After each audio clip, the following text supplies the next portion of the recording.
Hello नमस्कार, जय हिंद, वंदे मातरम। आप देख रहे हैं जियो न्यूज और हम आपके लिए लेकर आए हैं देश दुनिया की, आपके राज्य शहर की सिलेक्टेड काम की फटाफट बड़ी खबरें। लेकिन उससे पहले यदि आपने हमारे चैनल को सब्सक्राइब नहीं किया है तो चैनल को सब्सक्राइब करके बेल नोटिफिकेशन ऑन करें और इस वीडियो को ज्यादा से ज्यादा लाइक और शेयर करें। बड़ी खबरें देखने से पहले आपके लिए आज का सवाल, भारत की स्वतंत्रता के समय गवर्नर जनरल कौन था? Option A Lord Cripps, option B Lord Curzon, option C Lord Mountbatten और ऑप्शन डी लॉर्ड डलहौजी। इस सवाल का जवाब हमें कमेंट करें और आप किस राज्य और शहर की ज्यादा खबरें देखना चाहते हैं हमें कमेंट करके बताएं ताकि हम आपके राज्य शहर की ज्यादा खबरें दिखा सकें। चलिए अब देखते हैं आज की फटाफट बड़ी खबरें। परिसीमन पर तमिलनाडु समेत 5 राज्यों के सीएम की बैठक। स्टालिन बोले, हमारी पहचान खतरे में पड़ जाएगी, संसद में सीटें कम नहीं होनी चाहिए। खबर है कि राज्यों में लोकसभा सीटों के परिसीमन को लेकर 5 राज्यों के मुख्यमंत्रियों और डिप्टी सीएम की बैठक चेन्नई में हुई। तमिलनाडु के मुख्यमंत्री एम.के. स्टालिन ने चेन्नई में ये मीटिंग बुलाई जिसमें 5 राज्यों के 14 नेता शामिल हुए। बीजेडी प्रमुख नवीन पटनायक और टीएमसी भी इसमें शामिल हुई है। इस दौरान स्टालिन के नेतृत्व में एक ज्वाइंट एक्शन कमेटी बनाई गई जिसने परिसीमन पर प्रस्ताव पारित किया कि 1971 की जनगणना जनसंख्या के आधार पर संसदीय निर्वाचन क्षेत्र पर रोक को अगले 25 साल तक बढ़ाया जाए। इसके साथ ही कहा गया है कि जिन राज्यों ने जनसंख्या नियंत्रण कार्यक्रम प्रभावी ढंग से लागू किए हैं वहां पर संवैधानिक संशोधन लागू किए जाएं। बता दें कि निर्वाचन क्षेत्रों के परिसीमन पर अगली बैठक अब हैदराबाद में होगी। जज के बंगले से कैश मिलने का मामला, जस्टिस वर्मा का नाम 97.85 करोड़ रुपए के घोटाले में भी आया था।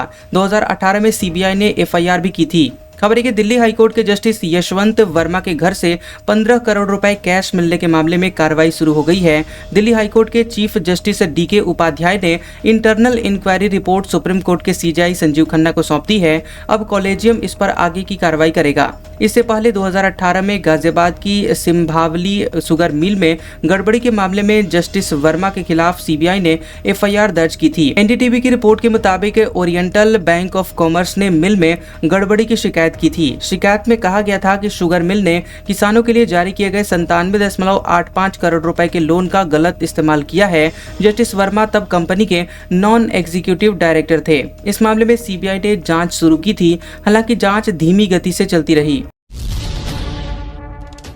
समाजवादी पार्टी के सांसद बोले, हिंदू गद्दार राणा सांगा की औलाद, आजादी की लड़ाई में अंग्रेजों की गुलामी की। भाजपा बोली, ये समाजवादी पार्टी के संस्कार। समाजवादी पार्टी के राज्यसभा सांसद रामजी लाल सुमन ने कहा कि भाजपा वालों का तकिया कलाम हो गया है कि मुसलमानों में बाबर का डीएनए है तो फिर हिंदुओं में किसका डीएनए है? बाबर को कौन लाया? बाबर को भारत में इब्राहिम लोदी को हराने के लिए राणा सांगा लाया था। मुसलमान बाबर की औलाद है तो तुम हिंदू गद्दार राणा सांगा की औलाद हो। ये हिंदुस्तान में तय हो जाना चाहिए। बाबर की आलोचना करते हैं, राणा सांगा की नहीं।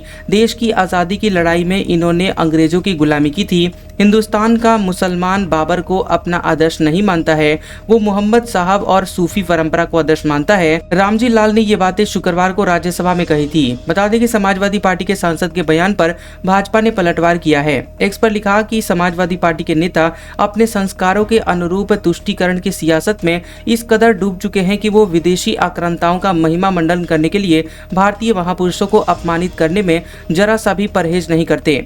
समाजवादी पार्टी सांसद की टिप्पणी बेहद शर्मनाक है। उन्हें अपने इस बयान के लिए माफी मांगनी चाहिए।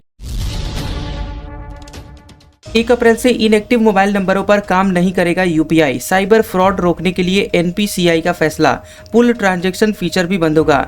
अगर आप यूनिफाइड पेमेंट इंटरफेस यानी यूपीआई से ट्रांजैक्शन करते हैं तो बैंक से लिंक्ड आपका मोबाइल नंबर लंबे समय से इनएक्टिव है तो इसे तुरंत एक्टिव करवा लें, नहीं तो आपको पेमेंट करने में परेशानी हो सकती है, क्योंकि 1 अप्रैल से यूपीआई पेमेंट सर्विस से जुड़ा हुआ नया नियम लागू होने वाला है। इसमें बैंक अकाउंट से जुड़े हुए ऐसे मोबाइल नंबर जो कि लंबे समय से एक्टिव नहीं हैं या फिर जिन्हें बंद होने के बाद फिर से एक्टिव करवाया गया है, उन्हें यूपीआई सिस्टम से हटा दिया जाएगा। इस बदलाव का असर उन यूजर्स पर पड़ेगा जिनके बैंक अकाउंट में कोई पुराना नंबर या फिर बंद नंबर लिंक्ड है। यूपीआई को रेगुलेट करने वाली संस्था national payment corporation of India यानी एनपीसीआई ने बैंकों और पेमेंट सर्विस प्रोवाइडर्स को ऐसे मोबाइल नंबरों को डीलिंक करने के निर्देश दिए हैं। वहीं एनपीसीआई जल्द ही पुल ट्रांजैक्शन फीचर भी बंद कर सकती है।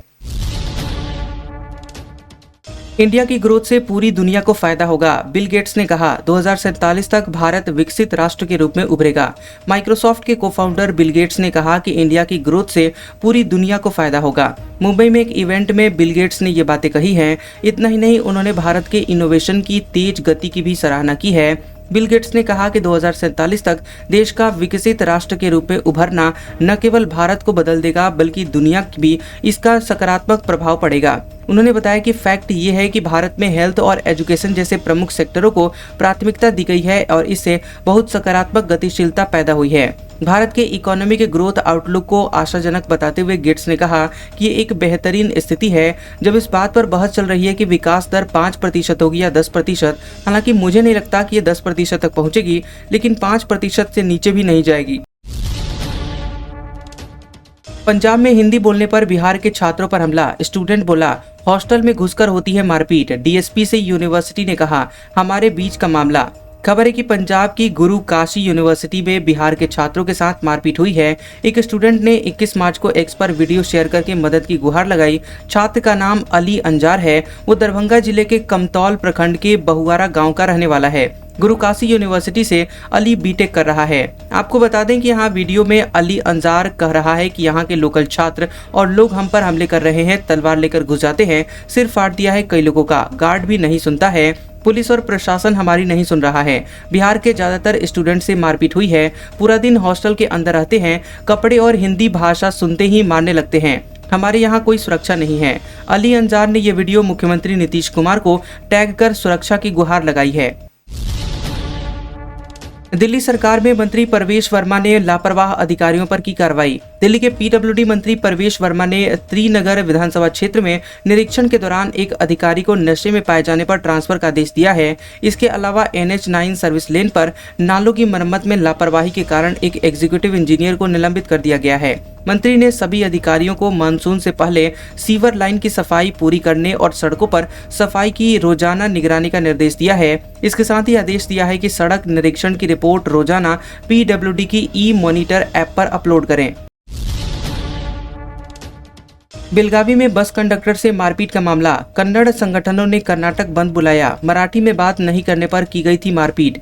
खबर है कि कर्नाटक के बेलगावी में 21 फरवरी को मराठी में बात नहीं करने पर कर्नाटक रोड ट्रांसपोर्ट कॉरपोरेशन के बस कंडक्टर को लोगों ने पीट दिया था, जिसके बाद कन्नड़ और मराठी भाषी लोगों के बीच लगातार विवाद चल रहा है। इस घटना के विरोध में 22 मार्च को कर्नाटक बंद बुलाया गया। ये बंद कन्नड़ चलावली वातल पक्ष के फाउंडर और पूर्व विधायक वातल नागराज और कई कन्नड़ संगठनों ने संयुक्त रूप से बुलाया है। बंद सुबह 6 बजे से शाम के 6 बजे तक रहेगा। वहीं कन्नड़ चलावली वातल पक्ष ने दावा किया है कि इस दौरान ऑटो, टैक्सी और निजी बस सेवाएं बंद रहेंगी। हालांकि राज्य परिवहन KSRTC और BMTC की बसें सामान्य रूप से चलेंगी। आवश्यक सेवाएं जैसे अस्पताल, दवा दुकानें, एम्बुलेंस, पेट्रोल पंप और मेट्रो सेवाएं भी जारी रहेंगी। असम NIT छात्रा का आरोप, प्रोफेसर ने जांघ छुई, पेट पर हाथ फेरा, अश्लील गाने दिखाए, स्टूडेंट को चैम्बर में बुलाया था, गिरफ्तार। खबर है कि असम के सिलचर में national institute of technology NIT के एक असिस्टेंट प्रोफेसर को यौन उत्पीड़न के आरोप में गिरफ्तार कर लिया गया। आरोपी टीचर की पहचान कोटेश्वर राजू धेनुकोंडा के रूप में हुई है। पीड़ित छात्रा की शिकायत पर प्रोफेसर को सस्पेंड कर दिया गया है। पीड़ित छात्रा की शिकायत के मुताबिक प्रोफेसर ने मुझे अपने पास बैठने के लिए कहा और मुझसे पूछा कि मुझे कम अंक क्यों मिले। उसने मेरा हाथ पकड़ना शुरू कर दिया और मेरी उंगलियों को छुआ, फिर धीरे धीरे मेरी जांघों को पकड़ लिया।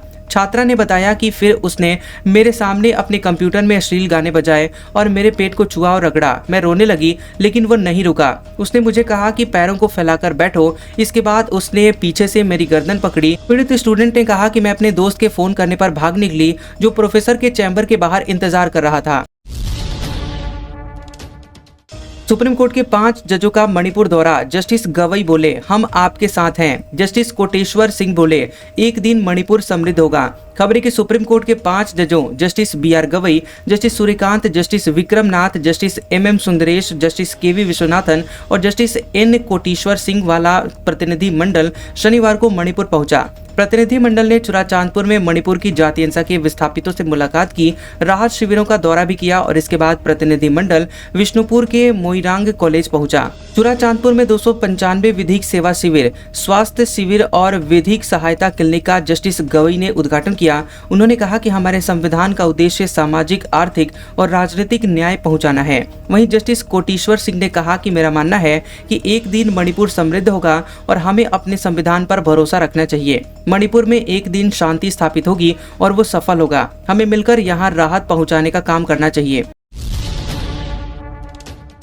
नागपुर हिंसा में घायल एक शख्स की गई जान, फडणवीस बोले नुकसान की भरपाई दंगइयों से होगी, जरूरत पड़ी तो बुलडोजर भी चलाएंगे। औरंगजेब की कब्र हटाने को लेकर विश्व हिंदू परिषद के प्रदर्शन के बाद 17 मार्च को नागपुर में हिंसा हुई थी और घटना के 5वें दिन शनिवार को सीएम देवेंद्र फडणवीस ने नागपुर में प्रेस कॉन्फ्रेंस की। उन्होंने कहा कि हिंसा में हुए नुकसान की भरपाई दंगइयों की संपत्ति बेचकर वसूली जाएगी और अगर जरूरत पड़ी तो बुलडोजर भी चलाया जाएगा।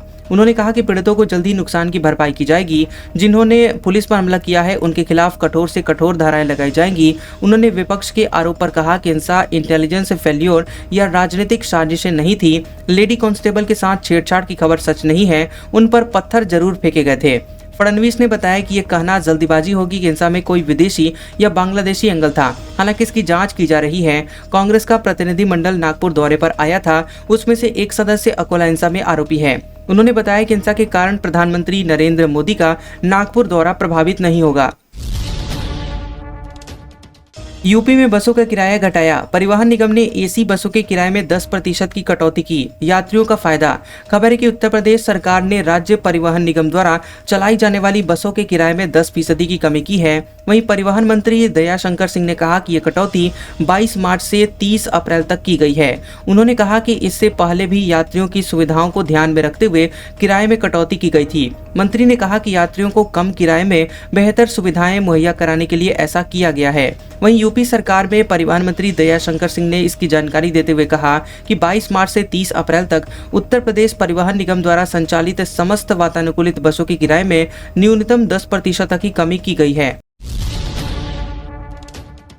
आरजेडी के पोस्टर में नीतीश कुमार को बताया गया खलनायक, राबड़ी देवी के आवास के बाहर लगाया गया पोस्टर, बीजेपी का पलटवार, सीएम नीतीश ही नायक हैं। खबर है कि पटना में पूर्व सीएम राबड़ी देवी के आवास के बाहर सीएम नीतीश कुमार को लेकर नया पोस्टर लगाया गया है। इस पर हंगामा शुरू हो गया है। आरजेडी के जहानाबाद के पूर्व पार्षद संजू कोहली ने पोस्टर लगाते हुए नीतीश कुमार को खलनायक बताया है। इस पोस्टर में नीतीश कुमार का कार्टून बनाकर दिखाया गया है। इसके साथ ही लिखा गया है कि नायक नहीं, जी हाँ मैं हूँ खलनायक, हाँ मैंने किया है महिलाओं का अपमान, गांधी जी का किया है अपमान, अब हो गया है राष्ट्रगान का अपमान, जी हाँ मैं हूँ खलनायक। वहीं पोस्टर को लेकर भाजपा प्रवक्ता नीरज कुमार ने लालू प्रसाद यादव के परिवार पर निशाना साधते हुए कहा कि नीतीश कुमार बिहार के नायक हैं, खलनायक आपका पूरा परिवार बिहार के लिए रहा है। इन्होंने सिर्फ और सिर्फ बिहार को लूटने का काम किया है और बाद में बिहार के सम्मान की अब बात करते हैं, शर्म नहीं आती है इनको। शिल्पी राज कांड इन्हें याद नहीं है, चंदा विश्वास कांड इन्हें याद नहीं है, ये सब उनके संरक्षण में हो रहा था। यूपी में कांग्रेस 40 साल पुराने फॉर्मूले पर लौट रही, ब्राह्मण पिछड़ा दलित मुस्लिम पर फोकस, जिलाध्यक्षों में इन्हीं की धमक। यूपी में कांग्रेस अपने 40 साल पुराने फॉर्मूले पर वापस लौट रही है। कांग्रेस ब्राह्मण मुस्लिम और दलित वोट बैंक से 35 साल तक राज करती रही, लेकिन 90 के दशक में मंडल कमंडल की राजनीति जैसे जैसे आगे बढ़ी, कांग्रेस का कोर वोटर उनसे छिटकता चला गया। कांग्रेस के 134 जिलाध्यक्षों की सूची से साफ है कि पार्टी एक बार फिर से अपने पुराने कोर वोटरों को साधने की तैयारी में है। कांग्रेस की सूची में समाजवादी पार्टी के MY यानी यादव मुस्लिम को, बसपा के BDM ब्राह्मण दलित मुस्लिम समीकरण की काट भी देखी जा रही है।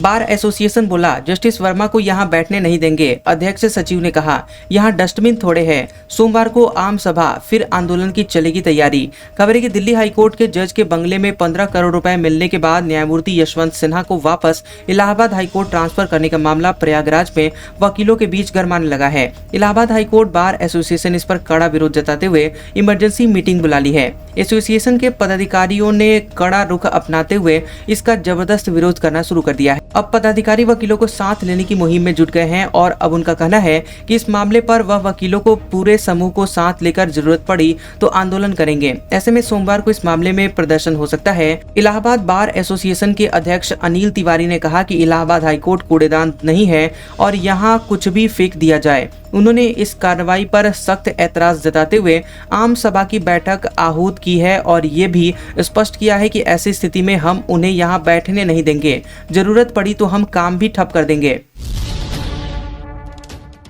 पीएम मित्र पार्क के लिए 3800 करोड़ रुपए के प्रस्ताव आए। लखनऊ में इन्वेस्टर्स ने मेगा टेक्सटाइल अपैरल पार्क की बताई प्लानिंग। हाथों हाथ 500 करोड़ रुपए का किया करार। खबर है कि लखनऊ के ताज होटल में इन्वेस्टर्स मीट आयोजित की गई। ये मीट पीएम मित्र पार्क योजना के तहत यूपी में बने जा रहे मेगा टेक्सटाइल और अपैरल पार्क को लेकर हुई है। ये पार्क लखनऊ हरदोई सीमा पर 1000 एकड़ में बनाया जाएगा। इस मीट में रकार का लुधियाना की company Raman Jain RR Jain industry से 500 करोड़ का MOU भी हुआ है। संसद में सरकार बोली, चीन का अवैध कब्जा स्वीकार नहीं। लद्दाख में उसने 2 नए कस्बे बना लिए। हमने डिप्लोमेटिक स्तर पर विरोध जताया। केंद्र सरकार ने संसद में बताया कि भारत को चीन के 2 नए काउंटी यानी कस्बे बनाने की जानकारी मिली है, जिसका कुछ हिस्सा लद्दाख में आता है। सरकार ने कहा है कि इसका डिप्लोमेटिक तरीके से कड़ा विरोध दर्ज कराया गया है। विदेश राज्य मंत्री कीर्ति वर्धन सिंह ने लोकसभा में एक प्रश्न के लिखित जवाब में कहा कि भारतीय जमीन पर चीन के अवैध कब्जे को कभी स्वीकार नहीं किया गया है। नए काउंटी बनाने से न तो इसका इलाके पर भारत की स्थिति पर कोई असर पड़ेगा और न ही इससे चीन के अवैध और जबरन कब्जे को कोई वैधता मिलेगी। टेस्ला कार तोड़ने वालों को जेल भेजेंगे ट्रंप। कहा यह कैपिटल हिल दंगे से भी बदतर। दोषियों को सजा के लिए खतरनाक अल सल्वाडोर भेजा जाएगा। खबर है कि अमेरिकी राष्ट्रपति डोनाल्ड ट्रंप ने टेस्ला की कारों में तोड़फोड़ करने वालों को चेतावनी दी है। उन्होंने कहा कि जो भी लोग ऐसा करते हुए पकड़े जाएंगे उन्हें अल सल्वाडोर की जेल में भेज दिया जाना चाहिए। ट्रंप ने अपने आधिकारिक सोशल मीडिया हैंडल ट्रूथ पर लिखा कि मैं उन बीमार आतंकवादी गुंडों को 20 साल की जेल की सजा मिलते हुए देखना चाहता हूं, जो टेस्ला के संपत्तियों को नुकसान पहुंचा रहे हैं। शायद उन्हें अल सल्वाडोर की कुख्यात जेल में सजा दी जाएगी। अमेरिका में हमास समर्थक भारतीयों पर एक्शन के बाद गाइडलाइन। भारत बोला, अमेरिकी कानून माने स्टूडेंट, अब तक एक छात्रा डिपोर्ट, रिसर्चर गिरफ्तार। भारत सरकार ने अमेरिका में पढ़ रहे भारतीय छात्रों के लिए गाइडलाइन जारी की है। सरकार ने कहा है कि छात्र अमेरिकी कानूनों का पालन करें। दरअसल अमेरिकी सरकार विदेश नीति का विरोध करने वाले छात्र कार्यकर्ताओं पर कार्रवाई कर रही है और इसे देखते हुए सरकार ने ये गाइडलाइन जारी की है। बीते दिनों एक भारतीय छात्र बदर खान सूरी को हमास का प्रोपेगेंडा फैलाने और इजरायल का विरोध करने के चलते गिरफ्तार किया गया था।